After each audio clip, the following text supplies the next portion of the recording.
Memorization is an outcome, not an instructional approach.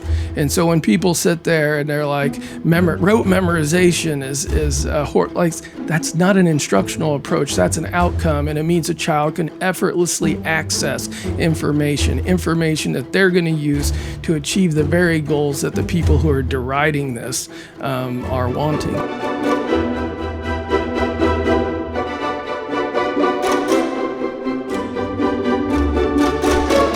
Welcome to the Centre for Independent Studies. It's great to see everyone so enthusiastic about maths at 7:30 a.m. in the morning.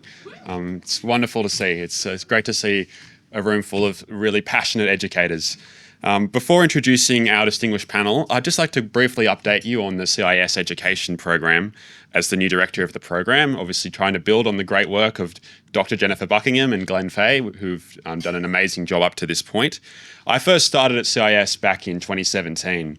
And when I first started looking at education data sets in Australia, there was something very interesting which I came across, which was that you could see very clearly there would be two schools in the same area with the same amount of funding, with the same student demographics, but vastly different results.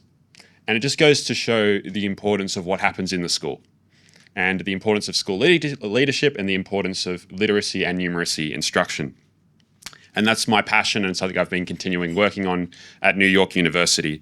And at CIS, we're really trying to continue our research in this area, specifically around how we can help students from disadvantaged backgrounds to achieve higher levels of literacy and numeracy and to be able to set them up well for life. Which brings us to this morning's event about how the power of fluent foundations in maths can take students from struggle to success. So Kelly is a senior research associate in the education program here at CIS. She's a former maths teacher. She used to teach maths teachers as well. She leads our work on evidence-based maths instruction, and she's the author of Screening That Counts: Why Australia Needs Universal Early Numeracy Screening. Bruno Reddy OBE is the CEO of Maths Circle Australia and the creator of TT Rockstars, which has reached over 18 million children worldwide. He began his career as a maths teacher in London. He was awarded an honorary doctorate in education from the University of Bedfordshire and received an OBE award at the 2024 King's Birthday Honours List for his services to maths education. And Dr. Brian Poncy is a professor of school psychology at Oklahoma State University. He is a world-leading researcher in academic interventions and behavioural principles of learning, specifically in the area of mathematics. He is co-author of Effective Maths Interventions, a guide to improving whole number knowledge, and the creator of Facts on Fire, an empirically supported maths intervention program. Brian, the floor is yours. All right, thank you guys very much. It's an honor to be here. And so I have a brief 10 minutes, so I'm going to talk very quickly just about, I'm going to show the evidence of a math program. I figured I could come in here and talk theory, but who wants to hear theory when they can see results? Okay, so, just like the video kind of talked about, really what we want to see is we want to see students thoughtful and apply maths, but what we do realize through the research is a lot of students are simply missing critical skills.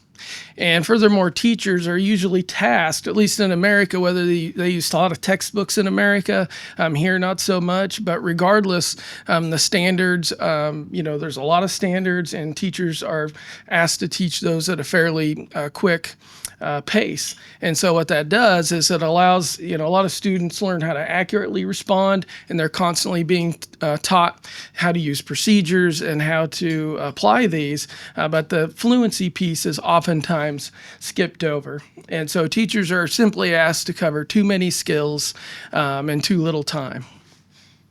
And so systems aren't in place to support students with these math achievement gaps. And these do start very young. And so, kind of the solution to this problem, as I see it, is, because it's missing, is that we have systematic approaches to increase fluent responding in I call them critical math skills. And critical math skills, it's not just math facts for little kids. It could be identifying numbers, it's writing numbers, it's counting dots. And so facts to me are just kind of the what's. And but a lot of times math instruction is really more focused, on the hows and the whys. But we have to have things that we know how to use and why we're using them. With this, we need to vertically define a critical skill scope and sequence. And we need to do this that is the 3 M's I have: malleable, measurable, and monitorable. And so these are things that we can quickly assess, and we can kind of measure and screen kids out with, and we can get treatments in place, and we can measure those outcomes. And so identify students who kind of persist with their difficulties, and then we can continue to get them early support and extra support. And so obviously schools need resources, to provide these tiered intervention supports. And so I'm going to talk about, we worked in a school in Oklahoma, and there's a lot of research that shows things that increases fluency across a lot of different areas. But those studies are generally very brief, 3 to 4 weeks, and we show what kind of increases the fluency, but that doesn't necessarily answer the question of, does this impact the broad math skills, that we really want to see kids have. So if our goal is we want students to quantitatively reason and apply these things, and if we focus on math fluency, if we don't see corresponding increases in those skills, then what are we doing, right? We're kind of wasting time. And so what we did was we did this explicit timing, or some people call it timed retrieval practice, but we timed students in instructional level skills in mathematics for 4 minutes each day. So they did a 2-minute timing and a 2-minute timing. And I want everybody to remember that, because it was a simple 4 minutes per day. And we did this about 150 to 160 days a year, and we basically collected these data over a 5-year period. Okay, and so it was grades 1 through 5, the 640 total instructional minutes, which, again, I want everybody to kind of remember that point. So that's about 10 hours to 11 hours of supplemental instruction. So when we went in, we didn't change the core curriculum. We told teachers to continue to do, what they're doing. We said we just want to come in, supplement it 4 minutes a day. We had the principal go over the morning announcements, and we'd cue all the students to engage in that fluency practice on a daily basis. And then we were going to evaluate that over the next few years to just see if it would, in fact, impact broad math scores. And for comparisons, there were 6 schools in the district. We took the highest school, and then we also took the next to lowest school. The school we worked with was the lowest school in the district. And so here's what we found. And so here would be the high school. So they started out the highest. They got rid of a constructivist curriculum called Math Investigations around this time. So everybody went up. But anyway, this kind of plateaued. This was the other title school. And then with our school, what's interesting is you didn't see growth that first year. But after that, we went and ended up being tied with the highest school in the district. And so, of course, lines don't really tell the whole story. So this right here is around the 35th percentile, or that 720 is around the 35th percentile on the state test. 820 was around the 85th percentile. And so we just showed an enormous amount of growth. But again, no growth in the first year. Well, why is that? It's a very short program, right? Only a few minutes per day. And the state test scores were with like 3rd, 4th, and 5th graders.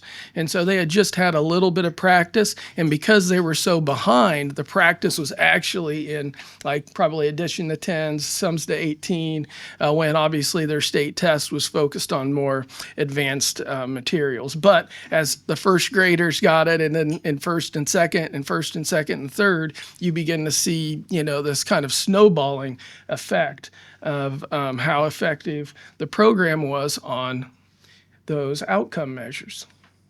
And so again, 11 hours of instruction, going from our school went from the 32nd to the 85th percentile. Now, shortly after this, I'm sad to say that they adopted a new curriculum, and the teachers said, sorry, but it's going to be too much work. Within 3 years, they were back to the worst school in the district. And so what did it cost? 4 minutes a day, 640 minutes. So the question is why did students increase, right? Because if I'm saying, it's my fact fluency program, that's what caused. Like anybody that looks at these results, they're really extraordinary results. This is in a university town, and so obviously the SES levels aren't extremely low for a little bit of context, but basically, as I see it, building fluency in the critical skills is a necessary, right, but insufficient piece to achieve those high levels on state tests. And so but the one thing I want everybody to think about and see, and especially like administrators out there, like if I came to you and I said, I have a program. And it's not even a program because there's lots of great fluency programs. But if you build fact fluency, it's short duration, it's high intensity, it's scalable, and and it will improve your system's level scores. So you can have that kind of impact on your state test scores if you just invest a little bit of time to support that. And so the fact fluency promoted students' access to the core curriculum. And so to me, the most important of all of these bullets on the slide is teacher instruction was enhanced. I want everybody to realize they didn't change teachers in the pre and the post. The teachers were working extremely hard following the curriculum, a curriculum that was bloated, that was too fast-paced. But what we did was we increased the homogeneity of the skill set. And what it allowed teachers to do, again, those kids were learning and got up to that 80th percentile. So the teachers were always doing a good job. It was just they were being asked to teach too much, too early, too quickly. And, when we just kind of gave those kids those core skills, then they were able to access the wonderful teaching that teachers were doing, and for a minuscule amount of investment, because they didn't pay anything. And in this case, our graduate students kind of did a lot of the work, but for the cost of printing, that's the kind of growth they saw. And so again, it's not about a program per se. It's about, in the instructional hierarchy, it's a thing we kind of use, and you have to build accurate responding, fluent responding, then generalized and adapted responding, and those are those application pieces, right? And so basically in schools, they have to teach so much so fast, students generally build accurate responding, and they practice a lot of strategies to go ahead and use things use skills across different tasks, but they don't take the time out to build fluency. When we built that in, we saw, a lot of growth that really benefited a lot of students and allowed teachers to recognize the fruits of their labor, and for students to be successful. So, thank you. Thank you, Brian. That was great and a fascinating presentation. Please welcome Bruno, who's going to also talk on early maths. So this was some work that Ballarat Clarendon College have done, and they're a high-performing school west of Melbourne. When they introduced some fact fluency measures and practices in 2025, and the result of that, which expanded here to show you the relative term-by-term improvements, have been phenomenal. The things that they introduced were repeated daily practice, linking division to multiplication, and also verbal recall. And just as Brian was saying, that little and often practice, 3 minutes a day, 5 times a week, led to these astonishing gains. And they're now, according to the maths, head of maths there, saying that their 10th percentile in year 4 is out-achieving year 5 students on NAPLAN numeracy scores. So they're doing incredibly well. And they're already doing very well by so many measures. So we started to do our own analysis on how times tables metrics might relate or explain, predict outcomes in NAPLAN. I'm going to open this up to you guys, a little quick vote around the room. If you were going to put your money on it, which one of these 3 would you think would predict NAPLAN scores the best? Is it accuracy on the tables? Is it speed on the tables? Or is it the time spent practicing? Maybe just have a quick 15-second dialogue with the person next to you. Let's take a look. Accuracy turns out to be the best predictor of results on NAPLAN. Lots of people put their hand up for speed, but the thing is, NAPLAN isn't really testing speed. If you get the wrong answer at whatever speed, you've got it wrong. And you might think, well, NAPLAN isn't testing times tables either.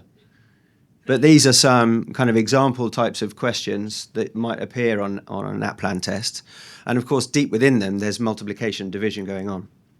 So of course, getting good at the basics is going to help you with all the math that sits on top and not the other way around. It's amazing how many people in some parts of the country and some parts of the world believe that through osmosis and other maths, we're going to learn the maths facts. That biologically is never going to happen. So what do I think you do once you've got times tables fluency? I think there are 3 key things that we should then spend time on once kids know the tables. One is being able to determine the factors and rules of divisibility. Does this number go, if I look at this number, does 5 go into it? Does 2 go into it? Is it divisible by 3, 6? What about if it's divisible by 2 and 3, then it's divisible by 6, and so on. Incredibly useful just for all the math that's going to come along. Remainders. That might seem a really weird one. Why should we think so much about remainders? Just a little idea here. There are 1,728 different facts if you multiply every pair of numbers from 1 times 1 up to 12 times 12. Add all those up, there's 1,700 facts. Only 300 of them result in an integer, in a whole number answer. Right? 17%, roughly, 17.6% of those questions result in an integer answer. The rest are going to have a remainder. So the chances are, if you're doing some mental division, it's going to have a remainder. And it's helpful to know the size of that remainder, whether it's closer to the next whole number or to the one that's just gone past. So for mental fluency, after times tables, lots of remainder work. And then that also then feeds into your ability to estimate and to take numbers that are multiples of the times table. Say if you know the 2 times table off by heart, using that with the 20s and then the 30s for the 3 times table, so that you can then start to estimate multiplications and divisions using 2-digit numbers. There are gender differences. Differences in accuracy and differences in speed that I'm finding in boys and girls amongst our data set. In terms of accuracy, we're finding that girls are more accurate. That should come as no surprise. I think we can all tell ourselves the story of, always right. Yeah, always right. But that boys are keying in answers more quickly and maybe completing the answers more quickly.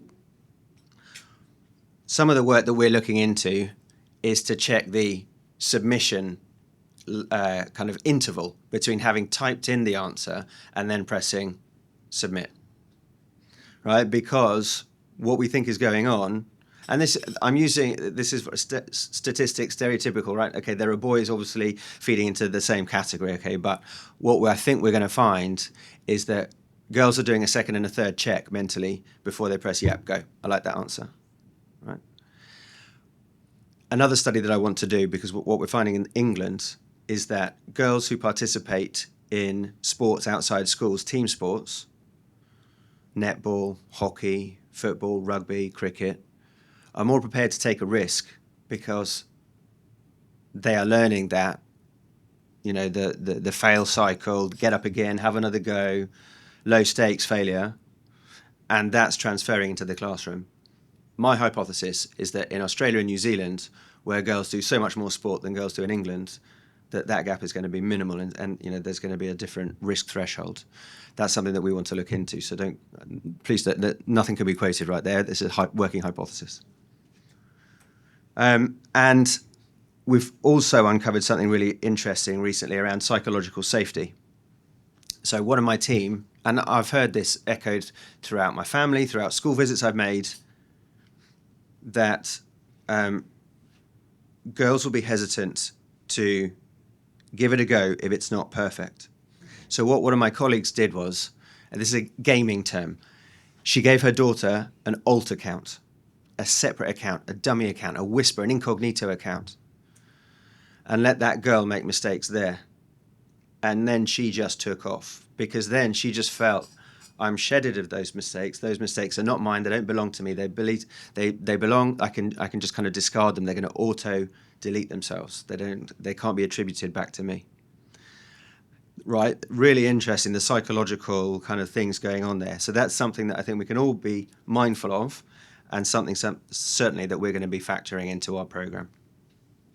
Now, there are many myths about learning the facts, and Brian has already dispelled many of them, and I urge you, if you haven't already, to look at the Maths Myths book that's on the table out there and pick up a copy, because it's brilliant, one that CIS wrote a number of years ago. One myth going around, though, is that learning the tables isn't fun, and Brian will attest to this as well, but learning tables can be a whole lot of fun. You know, I think joy factor is written all over the tables. I've seen it. We've had great times. I'd love to tell you the time when I brought in a cavalcade of taxis to bring the fastest children from their homes, even though they lived like on the school perimeter. They did a tour. They came in. The paparazzi were there, as in the principal. The rest of the school were there, waving, cheering. Like, this is where times tables can get you. But I'll show you this video, this quick clip. It's less than a minute. It's of a school in Auckland called Sherwood. I could have done the same, William Carey and Preston's, or Marsden Road, that some of you are going to see later today, or Bentley West, or Templestowe Heights. Around the country, both countries, all three countries, wherever you are, there's lots of joy going on learning the tables. And you'll just hear a few snips from head teacher, some of the children, and one of the class teachers, two of the class teachers. Students who may have been a bit anxious about maths or not confident really resulting in a whole feeling of maths is great, I can do maths. The students are really positive about themselves and their maths identity. I was good at my times tables, but I wasn't really fast at them, and my reaction speed is faster now. All the kids can learn their times tables, even the shy ones. We teach explicitly. This is helping them lock the facts in so that they can recall them quickly, and it just takes away a lot of the pressures. It really helps our students prepare themselves before they get to intermediate, because it's really giving them confidence and they don't have to think about the times tables. I've had good acceleration across the board with my children in maths, and that's all come down to having those basic facts locked in. I'm way more confident at my times tables. There we go. That's the end. Thank you very much, and I look forward to the conversation with Brian and Kelly. Okay, fabulous. Thank you both. That was very enlightening. But I'd like to reflect on those two complementary angles that we've just heard. So we heard about the case for strengthening computation fluency and what effective practice can look like and how little potentially investment that involves. And then we heard about the importance of confidence and joy and what fluency can enable next. I'd like to ground that term fluency in the language that teachers actually see. So I've got a definition here from the Australian curriculum, and I'd like to get your reflections on it. So in the Australian curriculum, students are described as fluent when they can connect conceptual understanding to learn strategies and procedures, choose and use computational strategies efficiently, recognise robust ways of answering questions, select appropriate representations and approximations, I haven't finished, and readily apply facts, definitions and theorems, all in service of solving problems. So that's a pretty rich and, to my mind, very broad definition. I'd like to ask you first, maybe I'll go to you first, Brian. In your view, what is fluency and what isn't it? And which parts of that curriculum description are most helpful and which parts might be easy to misread or to implement in unhelpful ways? Yeah, first off, I can't remember all of the different things to answer that, but fluency has been defined in the research literature for well over 50 years as accuracy plus speed. Okay, and so one of the things I think you'll hear us talk about is it's really important moving forward from a science of learning perspective that we be able to operationalize and measure the very things that we're studying. What they just talked about is unmeasurable. Right. And maybe you could through a broad, math assessment. But if you're a teacher or you're wanting to task analyze and diagnose where the child's having problems, I mean, there's knowing your facts accurately, there's being fast, there's generalizing like horizontal versus vertical completion of a fact, and then there's obviously using a fact in a word problem. But is it a computation issue? Is it a vocabulary issue? Is it and then when they start getting into theorems and everything else, it's not that those things aren't important, and those are the end goals of mathematics. And so the research that I've shown and he's shown, and the things he talked about with estimation and those larger terms, it serves as a bridge to go ahead and close those achievement gaps so that the goals that the Australian curriculum is focused on can be more readily reached and obtained by students. But the definition is accuracy plus speed. And if I want to measure something else like application, I need to define that. And so definitions sound great when you put everything under the sink into them, but they become very difficult from a kind of scientific approach and how we're going to translate that into usable practice for our teachers. I completely echo the definition of fluency being accuracy plus speed that Brian has mentioned. Certainly that's a great working and workable definition as it applies to the instructional hierarchy. I think what the whole of that paragraph includes is what is the entire instructional hierarchy, if you like, from starting with some of the acquisition all the way to the adaptation at the end. I'm kind of abbreviating the instructional hierarchy, if you're not familiar with it. It's 4 stages into only 3: pre-fluency, fluency, post-fluency. Some of those things I would put into a pre-fluency bucket, things that you're going to need in order to become fluent, to have the accuracy and the speed. And then many of those things, probably a longer list, come in the post-fluency, what you can do once you've got the accuracy and the speed on the tables. So you spoke about, Bruno in particular, you talk about door opening skills after times tables. And Brian, you spoke about that vertical critical skill sequence. At CIS, we're very interested in early intervention and defining those critical skills at the earliest possible opportunity so that we can provide that early intervention. What do those door opening skills look like before times tables? Before times tables, so some of the kind of the pre-fluency things that I'm talking about then, I think the ability to, repeated addition. I think, can we just close off like addition and subtraction and assume they've got those? Because otherwise, let's make sure they've got addition and subtraction, right? Got to have that and sense of number and place value and whatnot. Then repeated addition, groups of, what are groups, what are not groups, what are equal groups, what are unequal groups. And then the arithmetic of groups, just basic arithmetic with groups, like one group more, one group less, being able to double the number of groups, not necessarily working out the total, but seeing that you can double the groups or halve the number of groups, or you can increase the number of groups and decrease the number of groups. Those, I think, are kind of foundational skills on which to then build your repertoire of times tables. Yeah, and to piggyback on that, I'll talk more of the early numeracy stuff. So obviously kids need to be able to do very simple things we do with our kids in high chairs, right? They need to orally count. They need one-to-one correspondence. They need to be able to identify their numbers. And then, typically we have, then we want students to understand quantity. So they look at, usually they start off with concrete things, but then maybe go to more representational things like dot arrays, but they need to be able to identify the numerals and then show the corresponding quantity with the numerals. Then they have to realize like what's bigger and smaller. Then they have to be able to get that we can combine different sets and to add to support addition.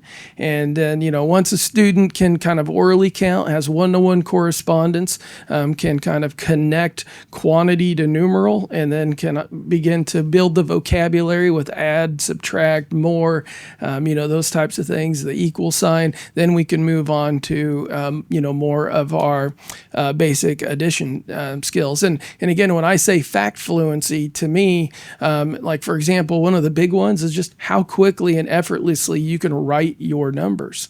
Because if I'm doing interventions with kids, I don't want them focused on how to do number formation in kindergarten. I want them listening to the vocabulary and applying things across different skills. And so a lot of people will get caught up and it's all about, 2 + 4 or 8 × 6. But a fact is a discrete piece of knowledge that you're going to use cumulatively to, kind of build and access that core curriculum. So in, kindergarten, pre-primary 1 and 2, there's so much vocabulary that needs to be taught, which would be another fact.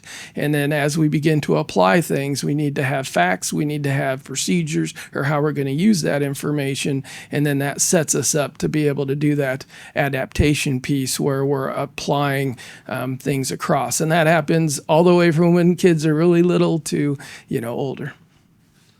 So if we've got facts that we know, whether that be vocabulary or whether it be number facts, and we've also got procedures, when is it that procedures are sufficient and efficient is efficient enough? And when do we just need to know something? Because I feel that memorization has in some ways in education become a bit of a dirty word, that there's an implication that if you have memorized something that you necessarily don't understand it. So where is that line, or even is there a line between saying when is a procedure an efficient strategy versus having some level of memorization or knowing the fact? Okay, great. So how many people here have had kids? Okay, and so when I'm working in educational circles, people will say, well, you teach the concept first, then the strategy, then the fact, and the fact will come. And when I ask everybody this, when your child was at the high chair and you were teaching them to count, how many people here taught them the concept first? Right? It's silly, right? And it is silly. You have to have facts. And even when you taught them one-to-one correspondence, they needed the verbal chain or the fact of 1, 2, 3, because kids then will go and try to do one-to-one correspondence, right? And they'll just be like 1, 2, and then you got to go, no. It's 1, 2, 3, and then they get that 1-to-1, and then you can start talking about more and less and things of that nature. And so, to me, you have to have something to think with, like people that are, kind of well-versed in knowledge-based curricula and kind of 21st century skills. We want kids to reason and critically think, but you can sure do it a lot better when you have a base of facts. And furthermore, from the thing of memorization, right? Like you have to memorize strategies before you can use them too. And so remember, memorization is an outcome, not an instructional approach. And so when people sit there and they're like, rote memorization is like, that's not an instructional approach. That's an outcome. And it means a child can effortlessly access information that they're going to use to achieve the very goals that the people who are deriding this are wanting. And again, the research is it's showed it for a long time, but we're repeatedly showing it, whether it's in reading, whether it's in math. And so hopefully as a behavioral learning theorist, it's like you need facts, then you learn how to use those facts, and then to build concepts, you have to juxtapose multiple things and begin to look at the relationships amongst those. Where people get confused is, when you teach an older child, of course you're going to revisit a concept, but you're not going to teach them something new about the concept. You're going to introduce the concept to build prior knowledge, to build new skills so you can expand that concept. And so it's an iterative process, but it's facts, procedures, concepts. Very good response. So it kind of felt like it was a question about like how many of the facts should we learn, as it were, and then how many do we leave the rest to be derived and kind of thought through based on a strategy. And I would say, taking the multiplication facts to start with, they should all just be memorized. They should all just be learned off by heart and get to automatic recall. But there's no doubt that there are going to be times when we forget them, and probably most grown-ups in the room have forgotten some, or a portion between a few and all of the facts that they learned at school, which is fine, because if you don't use them, you're going to lose them. But hopefully what you did also build at the same time as developing the recall of the facts was some sense of how they were constructed. And I wouldn't expect you to probably count through. You would probably use a hook or something else that you can tether that memory to, like, right, I'm trying to do 9 times something. Okay, well, I know 10 lots is 70. Take away 1 lot, 63. If I'm doing the sevens, right, 9 times 7. Or something like that. So although the individual fact might fade, if you've been taught well, assumes you've been taught well, then you've also got the strategies to get back there quickly. Now, we're talking about addition and subtraction facts. There are many more of those, and the ones that I would say are essential are the number bonds up to 20, especially 5, 10, and 20, but any fact or any combination of fact up to 20, and then any multiple of 10 up to 100, and then between kind of 20 or 30 and 100, they should be very good at selecting an efficient mental strategy, whether that's sort of a counting to the nearest 10 and on, whether that's adjusting, so add, say if you're trying to add 19, add 20, but then subtract 1 and adjust for that. So there's kind of like a duality at some point where we then move from knowing those facts and then being able to exploit them with an efficient mental strategy. And I think that feeds into a lot of what you were saying before about those facts enabling those decomposition strategies rather than the other way around, which I think has been the predominant view in education in Australia. If we teach children these flexible strategies, then a magical outcome of that will be the memorisation of the facts. But what you're saying is it actually happens better in reverse, that you have to have that knowledge in order to then derive the other strategies. Yeah, and if I could just add, there's a study done, since we're a science the learning group, there's a study done by Vasilyeva et al. In 2015, and they compared American and Taiwanese first grade students. And they basically looked at their performance on single-digit facts, 2 by 1 digit facts, and 2 by 2 digit facts with addition facts. These were first graders. And they looked at the strategies that were used. And anyway, and so they looked at 3 strategies. Either kids retrieved them, they used a counting strategy, or they used a decomposition or composition strategy.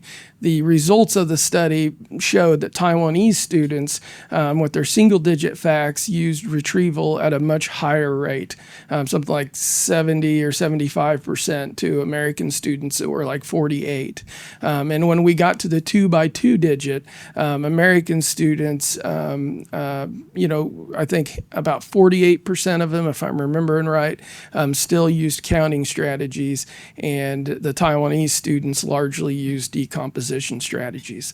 And so, what she's saying is a lot of the Australian, a lot of the kind of constructivist or child-centered people will really say, we want our students to have numeracy, flexibility, and understanding. I would say that it's explained through composition and decomposition. The very kids that memorized the basic facts were the ones that had a much higher probability to use the decomposition strategies, which backs up everything that his data and my data both converge to show, that if you build automaticity and fact fluency, that students are better able, to take those skills that are taught, the strategies that are taught. But that study would say specifically that, you would want to teach kind of immediate retrieval first, then the strategy second, as compared to the strategy first, then get the fact. And think about like doubles plus or minus 1. The only reason it works is because they've memorized their doubles.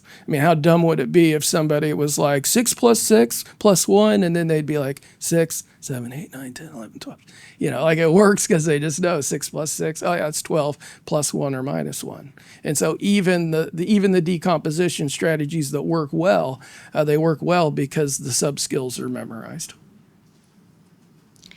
So if there are these significant differences between different countries, Taiwan, US, possibly Australia, we would have to therefore conclude that the curriculum and the predominant teaching approaches in those areas play a crucial role in developing these skills.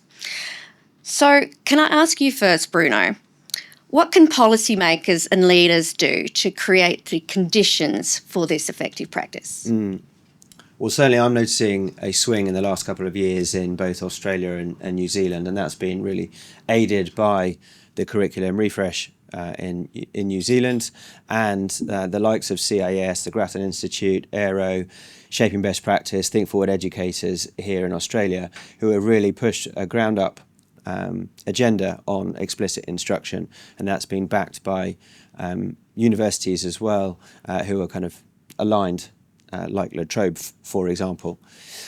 From a policy point of view, the curriculum changes that both countries are making absolutely essential, and I've had a look at both in quite some detail, particularly the New Zealand one, and it is the best thing is that they're both now fit for purpose in a way that perhaps they weren't before. Some of the definitions allowed for a greater interpretation at a classroom level as to how things would be executed and delivered on the ground.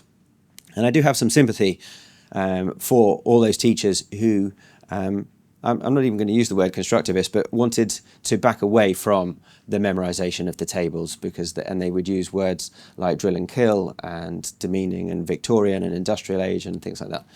And that's because what I think they'd got to is that they, like all of us, were sensitive to the emotional needs of children, and they were seeing children who were probably upset, bothered by the fact that they weren't learning the tables, couldn't pick it up as quickly or seemingly follow along as quickly as the others. And now there's lots of bad practice in teaching fact fluency, and they'd probably, unfortunately, those children been, if you like, the victims or the result of that bad practice. Where I think we can get to with creating a more psychological safety is to, as Brian really articulately says, don't do the timed practice until the accuracy is really there. Okay, I think that's really fundamental. Do them in small quantities so that we're not trying to take on too many facts at once. Because of our working memory creating such a choke point, we can very quickly overburden it. So let's just do fewer at a time. Let's do things like creating alt accounts, in inverted commas. Not everybody needs a digital account, but that idea of being able to make mistakes, being perfectly safe. Something that we're looking at doing is to, and I've been doing this with a few parents who have written in saying, our children are really struggling with times tables, they get really emotional, they want to kind of refuse. And I said, well, look, just build up their accuracy on a few facts. Make sure they can kind of get 10 out of 10 on the 2 times table. And then what I want you to do, and this probably goes counter to what any of you might think it is common sense. I want you to challenge your child to deliberately target getting 9 out of 10. Even though we all know that they can now get 10 out of 10. I want you to see if you can get them to target 9 out of 10. And you can say to them and empower them, I don't mind where you make a mistake. That is your choice. You are in control. So to get full marks on an exercise like that, they're getting full control marks to show that they are in control, to destigmatize the mistake, to be in control of that mistake, and actually realize that mistake wasn't so bad. So I think there are some things that we can tweak like that to create the psychological safety for children to be really positive about what they're doing and to feel confident and to see their progress over time. And I think maybe it's kind of showing those teachers who had gone away from the memorization process that there are things that they could do that would fit in with their belief system around happy children, that would also be aligned with our approach to like get the kids to know the facts. My background is in psychology. My parents are both psychologists. My sister's a psychologist, so we never I know exactly guessed. what you're all thinking. Oh, I'm self-conscious now. No, it's all good. Brian, do you have any advice for policymakers and leaders in Australia? For policymakers, obviously, science is all about measurement, and all the things he talked about, are certainly true. But one way to support teachers in achieving those goals is to have very, kind of specific screeners and assessments so we can identify kids early. When we assess a student on their accuracy, where are they at? When we say a student is fluent, what does that mean? At what point do they need to get to? And so, like I think in England, when they did the times table check, it really highlighted this is something we need, to work towards.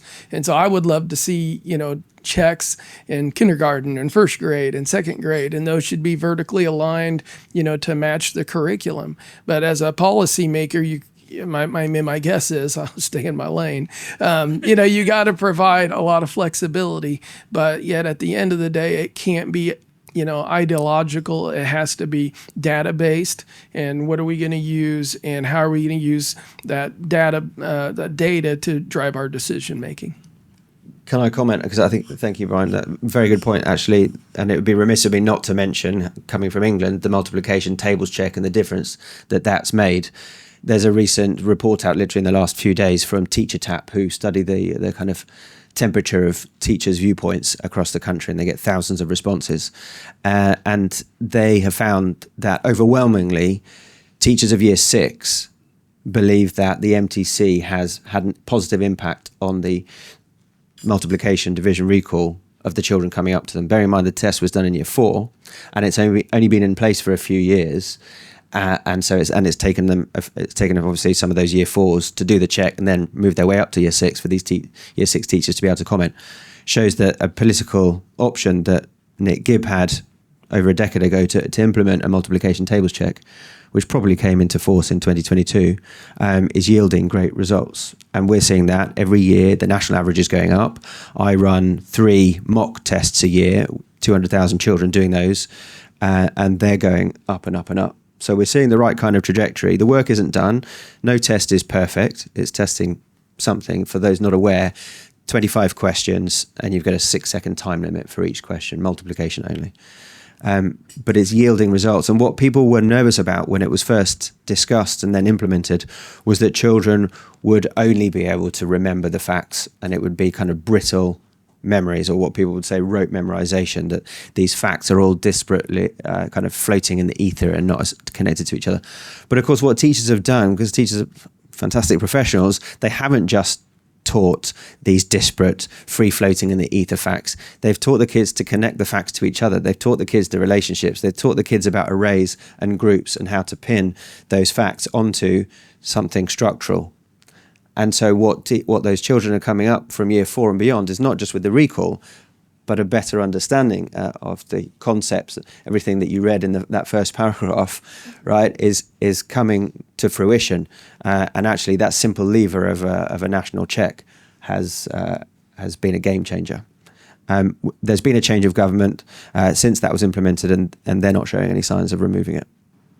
So it sounds like an assessment is actually an important part of this change. So we are moving in that direction, I think it's fair to say. We've had the Better and Fairer Schools Agreement, which has mandated a early years number check. Do you think we need to do more than that? I mean, we could definitely have the conversation about testing and over-testing. Kids, the multiplication tables check itself lasts about 1.5 minutes to 2 minutes. So I don't think it's particularly strenuous. Right. I think the way it's done here with NAPLAN, that it's pretty kind of relatively low key. God, if NAPLAN was in England, there would be a whole industry around boosting NAPLAN scores. A whole industry. So I'm not sure that there isn't. Well, in Australia, it would be much bigger. There would be, we'd have whole test banks and pre-NAPLAN testing, and everybody would be getting het up. But after last week's technical disaster, everybody remained pretty chill. One head teacher I spoke to last week said, actually, he wrote to all the parents, the biggest test these kids had today was a test of their character. Because of the, should we do more? I think if it's done sensitively, kind of, safely, with psychological safety, the kids often don't even notice, to be honest. It's just, sometimes it's a conversation with a teacher, sometimes it's just another activity that they're doing, pencil and paper. But that data is important, and the truth is that as teachers, we will no doubt place more emphasis on anything that we're going to be assessed on or that our children are going to be assessed on. So that is why these checks will move things in the direction that you want them to move, because teachers and schools will place a higher priority on those things. So it's as much about signalling to teachers and education systems about what we value and what's important versus the tests themselves. Yeah. Well, the results don't come back quick enough, or at all, in some cases, to actually do anything useful with them. So, yeah, they're very much about kind of prioritising what's come before those tests. Did you have anything to add, Brian? Yeah, in the States, we call it drippy, data rich, information poor. We do an awful lot of assessment, and all I would say is really what we need to do is we need to assessments are really important, but every time you give an assessment, you need to know what assessment question you're answering, and then B, when you ask a question, you better be ready for the answer. And so the question all the time when it comes, or whenever we get these answers, we need systems in place so that we can respond to the data that we get. So, for example, if we go in and we do fluency checks, but we don't have, well-designed, empirically backed fluency instruction, then all we do is take time, assess it, and admire the problem. As compared to building, multi-tiered systems of support where we have, again, that vertically aligned scope and sequence of malleable, measurable, monitorable behavior, so we can identify what kids can do, what they can't do, and if they can't do it, we do that very early, kindergarten, first grade. An ounce of prevention's worth a pound of cure, but really have those kind of intervention infrastructures built into schools. And so that's where I think EMP, and if we get a good screening, like all of this stuff begins to work together, so that we're assessing for a purpose, and it's going to directly have outcomes for teachers that they don't have to figure out. They don't have to go get a PhD to sit there and do all of the diagnostic. It'll be, here's the score, here's where the student's at, here's the kind of empirically validated intervention to remediate those skills so we can get them back on track. And we got to do that in kindergarten and first grade, because if you do it in fourth grade, a lot of times kids don't know their times tables, but they don't really know their addition tables too. And so now, teachers are faced with a Herculean task of trying to repair all that. And so, again, times table, the check is great. Kindergarten, and the thing is we know, right? We know by the middle of that pre-primary year, what kids are behind. We know what ones we have given instruction to and they've caught up. And we know the ones that are going to need additional instruction, dosage, motivation. And so let's start doing database problem solving to identify kids early so we can determine, the intensity of the instruction all kids need so we can lift them up so they can be successful, on those year 4 times table checks. Fantastic. Before we go to questions from the audience, I'd just like to return to this theme that I've heard you mention a few times, Bruno, of psychological safety. How can we encourage that in our classrooms and in our schools if we're moving towards this recognition that fluency is a really important prerequisite for accessing the curriculum? What are the conditions we can put in place in classrooms to retain that psychological safety? Do you want to go? Sure. So there's, especially with fact practice, there are interventions or empirically validated approaches, mainly goal setting and self-graphing.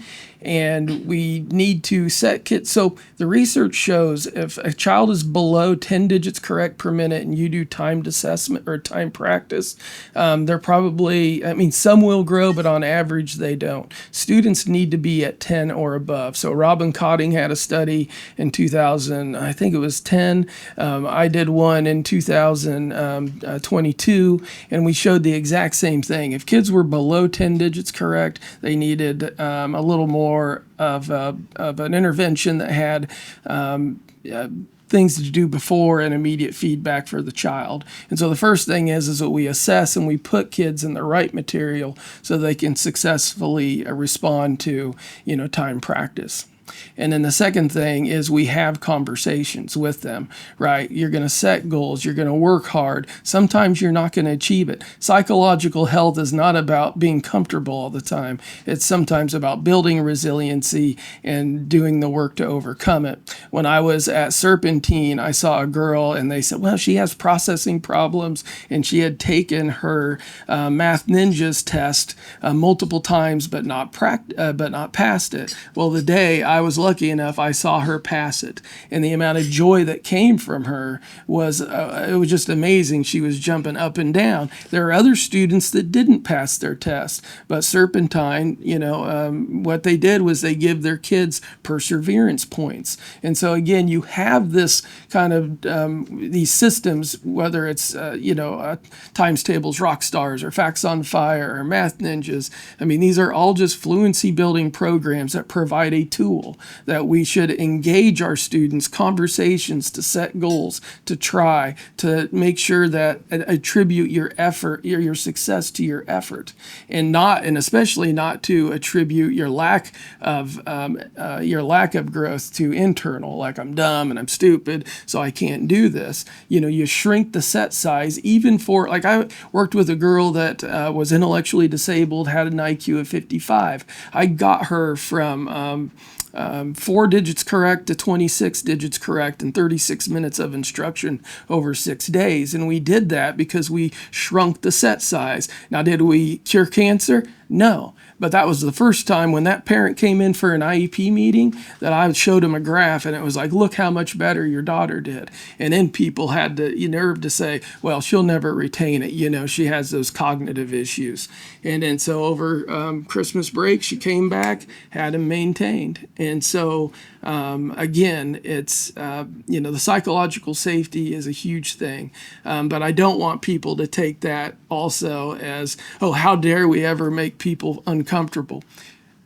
Antecedent timing procedures are everywhere. They're called deadlines. And so, and so we better get used to being timed. And again, in psychology, the gold standard for any sort of anxiety problem is exposure therapy. And so what we do is we carefully assess a child, and let's say in time practice, we're not going to put them where they're doing 10 problems per minute. We'll slice back skills to where they can maybe do 25. And then they start to be like, oh, this isn't that bad. This isn't that bad. And so you build their confidence, and then you may give them a more challenging task, but you say this is going to be more challenging, and so and then you just slowly shape them through that. Yeah, we just try. Thank you, Brian. Excellent. Try and unpack why a child might feel psychologically unsafe, and it's to do with the narrative that they tell themselves that if I don't get this right or these right, then there's something that's wrong with me. That mistake says a lot about me. But there's a lot we can do with reframing. Instead of interpreting any mistakes as this says a lot about me, what we want to teach them or encourage them to think of these as signals or pointers for you on how to get better, and that making these mistakes is absolutely fine. And on the self-graphing point that Brian makes, I remember vividly visiting Michelle's school, Tuahiwi, just north of Christchurch last year, showing a girl her heat map and how it had gone from pretty red and orange to green now. And then, like you said, with that girl yesterday, she just absolutely lit up. She was then safe in her own confidence that she was actually very competent. So what I often tell students is, we're timing ourselves today and figuring out where we're at with our speed and our recall, so that we know how much we can say well done to ourselves in a month's time. We need to take a measure now in order to gauge the scale of our celebration in a month. And that you're not trying to beat the person that you're sat next to, you're trying to beat yourself yesterday. If you're looking for any kind of competition or comparisons, it's all about, are you going to be better today than you were yesterday, but in the knowledge that tomorrow you're going to be even better. And how exciting is that? Let's embrace that. The final thing I'll say about things like clocks, I've got two things to say. One thing I'll say about the clock and the timer, again, reframing that. I tell them that the timer, the clock isn't for you guys. In the same way that a referee is looking at the clock to see when the game finishes, that's what the clock's doing. It's telling me when this activity finishes. Don't you worry about the clock. Let that carry on doing its thing. It's not for you. And then the final thing is there's a game that I used to play called like Round the World, and there's different names you can call it, but where one student would stand behind the chair of another. I would give the pair of them a times table question. Whoever answered it first would then go to the behind the chair of the next person, and we kind of then go around the room. And I thought everybody loved it. There was lots of noise and whatnot. What I realise now, horrendous for so many different reasons, but no one really felt psychologically secure except the one kid who knew they were the fastest in the whole room. So really, I was undermining all their psychological safety, but I thought the noise, and the noise masked it and made me think that it was great. From a learning point of view and the frequency of repetition, like one person might have answered the majority of the questions and the rest were sat there not doing very much. So the things that we can definitely do that are not good, that are not going to be helpful, and on the flip side, there are many wonderful things that we can do. Yeah, just... I'm a psychologist as well. And so, I have a stopwatch, and when both my children were born, I showed it to them. Nobody, it never scared them one bit. And so, and to me, like explicit timing I call it the old man intervention, because everybody's old man used to be like, I bet you can't get me a beer in 5 seconds. And your mark and set, go. Right, and so that obviously increased the speed. And so timing is, so when people have adverse reactions to timing, it has been a classically conditioned problem. And so they have a negative learning history because somebody timed them in material that was too difficult. Robin Cotting is an amazing colleague of mine and researcher, and she has really looked at the math anxiety research. And what she has repeatedly shown is that what causes math anxiety is the task difficulty, right? And go figure, right? When people ask you to do things that you're unable to do, you get nervous. And then when people time you on top of that, that certainly doesn't help things. And so, again, people want to vilify the timer. But again, I've never seen it scare a baby. And so when that happens, there's a reason for it. I'd like to see if there are any questions from the audience at this time. Thank you both so much. That was fantastic. We talked a little bit about timers and how students shouldn't be afraid of them. I sometimes wonder if, in the same way that memorization has become a dirty word, I think a lot of teachers are afraid of timed practice and time testing. So I guess 2 questions. One is, what advice would you give to a teacher who's skeptical of timed approaches and thinks that they, are unsafe for kids and that they'll make them feel bad and things like that? And what advice would you give to policymakers about when it's appropriate to use timed approaches and when it's not? The answer to every question almost should be look at the literature. And so the literature shows, again, what I just said, that timing does not cause anxiety. It is the difficulty of the task. But also realize that when people are anxious, because there are kids that have had those negative learning histories, we can't ignore that and we shouldn't avoid it, right? And so what do? Well, we use assessment. And also what we know is if you assess a child on whether it's sums to 10 or like he said, you break down a set into 10 items. If they can't do 10 of those in a minute, do not time that child. Wait till they're above that 10 digits correct per minute. Pavlov and Duhan had a study where they showed they had 2 groups of kids, one at 30 digits. The average was about 27 to 30 digits. The other one was an average of about 10 to 13 digits correct per minute. They looked at on-task behavior, and the on-task behavior of people that were above 20 digits or 20 digits correct per minute were on task 95% of the time. The students that were around that 10 to 12 were on task 55% of the time. In the second part of the study, they reassessed kids to make sure they were the low group, right, on skills that they were above 20, and then they reassessed those and they were on task 95% of the time. And so we want a lot of times to, make a big deal out of these internalized states, but there are environmental manipulations we can do with the task difficulty that we can set students up for success. And again, and if you're a low performer and your teacher has been using time practice incorrectly, then you're constantly getting kicked for that. But if you go ahead and do really well-controlled, structured from assessment time practice, then you can set that child up for success, and you can hopefully remediate or lessen that anxiety and build that confidence. But again, you have to measure. You have to look at the literature, and people have to know, because they're not wrong. And when I tell somebody that has math anxiety, that had horrible experiences with being timed, me sitting up there and saying, well, research says, doesn't mean a lot to them because of their very personal and experience. But that being said, through exposure therapy, which is just doing it, but you have to do it under the right conditions. And again, how policymakers write that and communicate and structure it, I'll leave that up to them. I mean, I'm also interested in hearing others, so I'll keep my response to Trish's question very short. But it kind of goes to the exposure therapy. It sounds like some of those teachers might benefit sort of from exposure to the timing themselves, but no, but gently and gradually, not just, hey guys, look, I'm going to see how you feel with a stopwatch. No, I would really strongly make the point that we're not ready to be timed until we know that we've got the accuracy there. So often in my sessions, I teach teachers the 17 times table to put them right back at the start. But I teach them to the point where they're accurate, and then we see if we can do it quicker. And it's without a timer to start with. It's just, can we do it quicker? Yeah, that was fun. Okay, let's just kind of set a baseline for our own PB. What can we get in 20 seconds? Now everybody can have a go at 20, see what they can do in 20 seconds. Well, now can we get the same in 15? Now can we get the same in 12?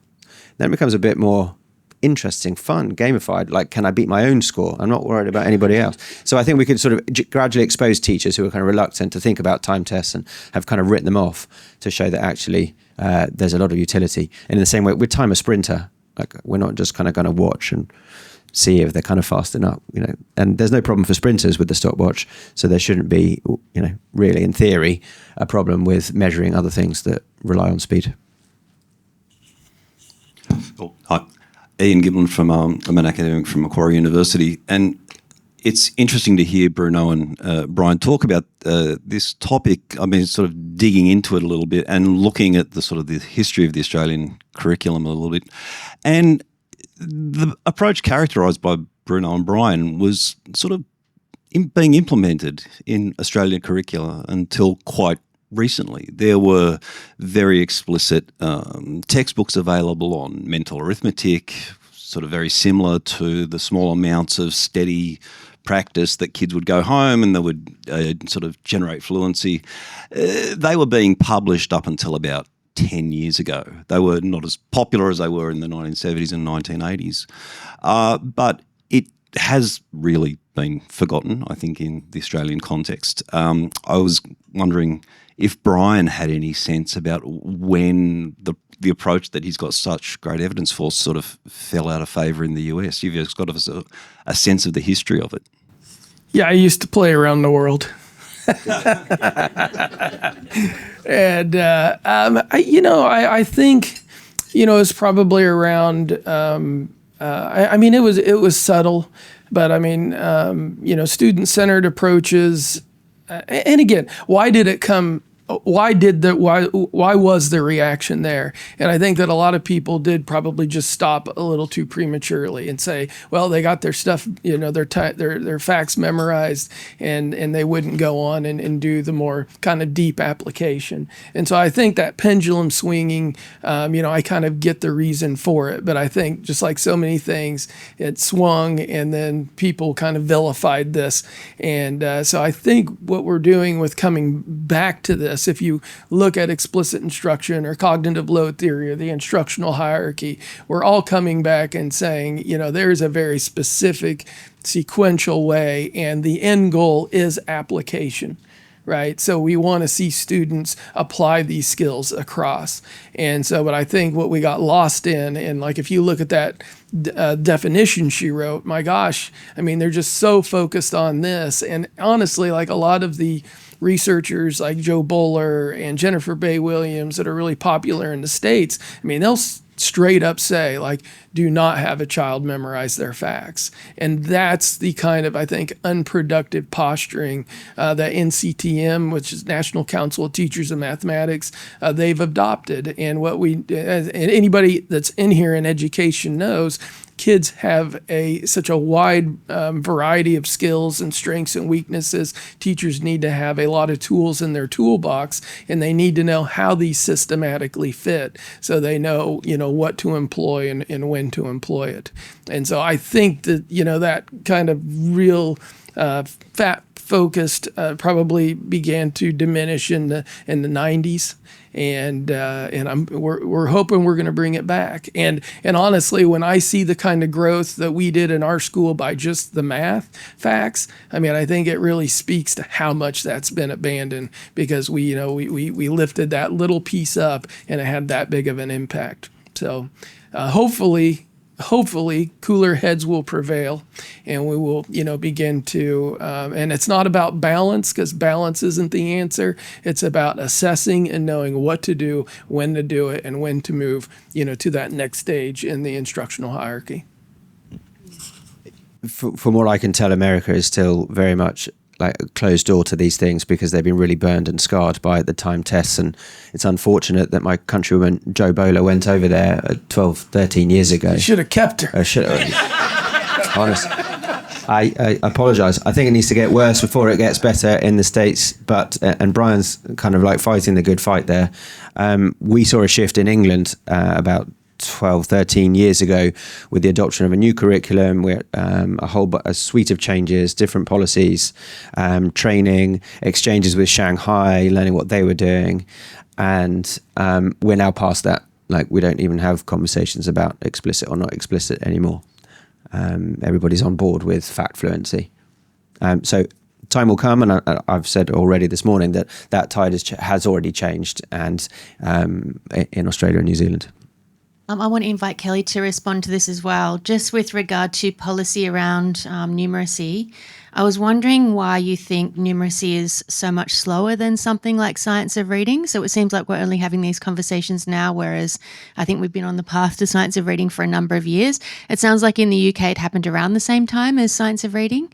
And I just wondered, do you perceive it the same way, Kelly? Do you think its policymakers are less knowledgeable about numeracy as well?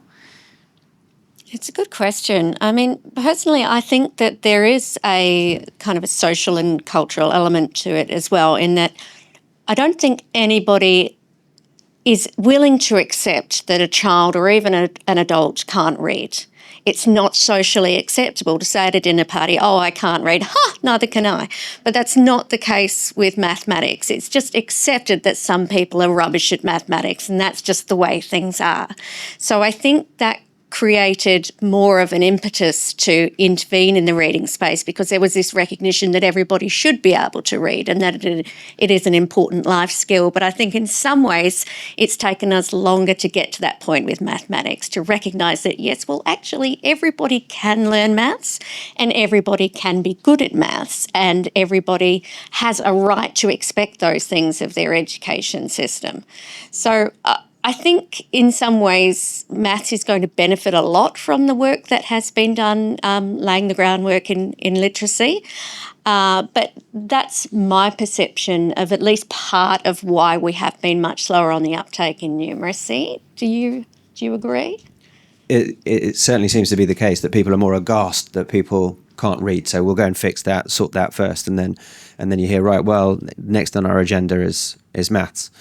But to New Zealand's credit, when the curriculum refresh came in, England and maths were done at the same time. They just did different year groups, 0 to 8 first, and then 9 to 13, which makes perfect sense from an adoption point of view.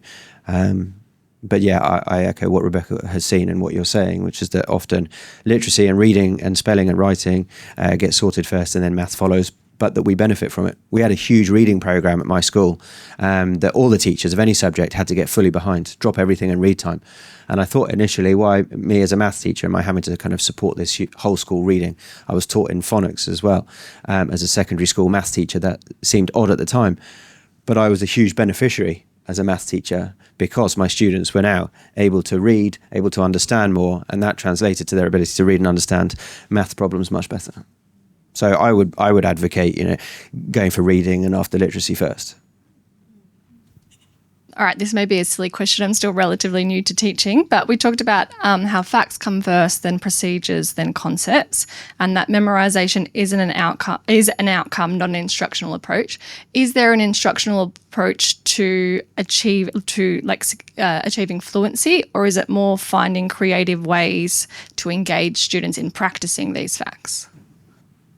It's the same thing, right? So in the instructional hierarchy, when you want to build accurate responding, you basically will provide antecedent or things that you're going to show the student before they respond. The student responds, and you give immediate feedback. And so there's a lot of salient support from the teacher there. They're demonstrating how to do it, or they're providing a worked example, or they're giving a cue, and the child responds. Once they can do that accurately, so for us to build fluency, now we literally just let them repeatedly practice. And so drill, practice, and reinforcement. And then they kind of do that to build that fluency piece. And then when you get to generalization, and a lot of people do lump those together, but then you're going to teach, in the early numeracy space, teachers in their classrooms were teaching horizontal addition. And so then I came in with my program, and it was vertical, right? And so literally kids it would be like 3 plus 2 equals, and they would write the 5 over here, right? And so that would be like a generalization piece. You gotta, they know how to respond to 3 plus 2, and they could do it fluently, but they were putting, the answer. And so it was a simple like, okay, let's look at these two side by side. This double hash here, that's an equal. This is an equal. Under here, this is where you write the answer. And then they would need practice discriminating, doing it horizontally and vertically. And so, but in both of those cases, whether you're kind of moving from accuracy to fluency or fluency to generalization, when they can accurately respond, it is about high rates of responding. And so practice is what builds fluency. So the question's sort of a poorly formed sociological question, I think, but I had the advantage of going to school during the late Jurassic period. My question is about whether the what I call changing social structure has led to less tolerance of times tables and rote learning, or not rote learning, but memorization. And I wonder whether there are other nations which have a less emphasis on individual freedom, both for students and teachers, whether that's reflected in maths performance in those societies because they have a more structured approach to learning, then whether there's any evidence out there about that. And the other question I'd like to try and sneak in is, you don't carry in your pocket a device that teaches you how to read, but you can carry in your pocket a 4-function calculator that enables you to basically not have to add up and subtract and divide and multiply. And I wonder whether that's had an impact on maths instructions. I think on the kind of the sociological piece, and where there are less wriggle room for teachers and children in the curriculum, I think it's probably hard to separate some of the other cultural elements in those countries where there's higher value placed on education and teachers and practice in general in a more kind of collectivist society. You may well have a point, though, that they all go hand in hand to some point to explain the differences between the two countries and different appreciation for knowledge, richness. I think we're seeing that change here, though, and a greater a greater appreciation or a greater sense that what we need to come back to is a knowledge-rich education, a knowledge-rich curriculum, kids knowing stuff. And on your second point, which was calculators, yeah, I think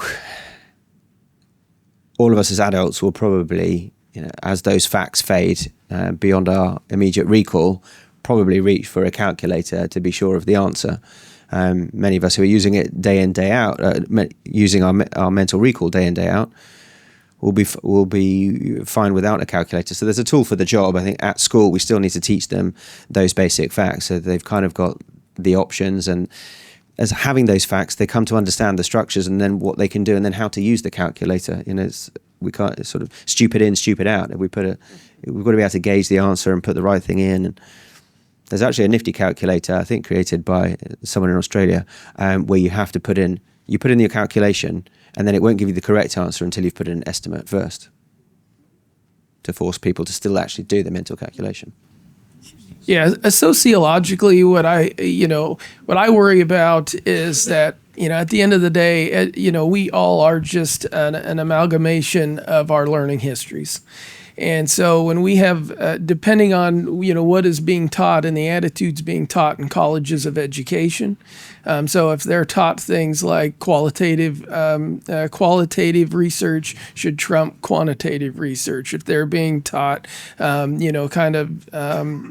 these things, to me, when we looked at, like when you think about whole language and some of this math instruction, it's almost like educators look at the brightest and greatest people and they're like, how do they think about that? That's how I want people to think, as compared to saying, like, how does somebody get that amount of expertise, which I think leads into your calculation problem and kind of what he said.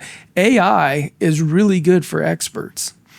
We're in the process of seeing what it does to novices. I would suspect it's not good, but so us as researchers, nobody's out there doing ANOVAs by hand, right? Like, we're not doing our statistical analysis by hands. We're using computers to SPSS or R or whatever it may be. But as long as we know how to do things and why to do things, that makes sense. Again, I think what our research shows is that building those foundations because think about reading. Like, reading from an assessment standpoint is a one-factor model. Everything is about reading comprehension. If you look at math, it's a two-factor model. So they have computation and then kind of applications. And as I kind of look at mathematics, I see numbers and operations as a tree trunk. Right. But unlike reading that kind of goes to kind of comprehension, you can know statistics, but not know other branches. But like, for you to understand mathematics, you have to, no matter whether you're a statistician or you do something else, you have to have that strong trunk of a tree, and that is your numbers and operations. And so, to me, people have to have that. And if they would want to use a calculator after that, to support their stats or things that they understood how to do, I'm fine with that. But I think we're in a place where the next 10 years will be very telling about, how people are going to come out of their education, with AI and everything, starting to sneak its way into schools.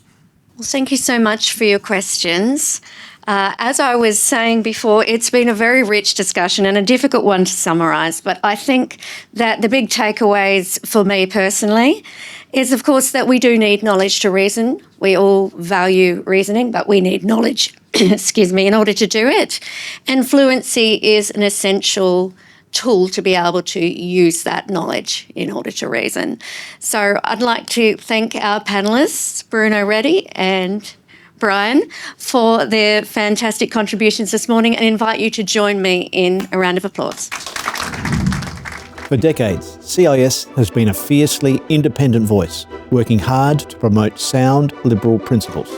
To be notified of our future videos, make sure you subscribe to our channel, then click the notification bell. We rely on the generosity of people like you for donations to advance our classical liberal cause. Check out the links on screen now to see how you can get involved.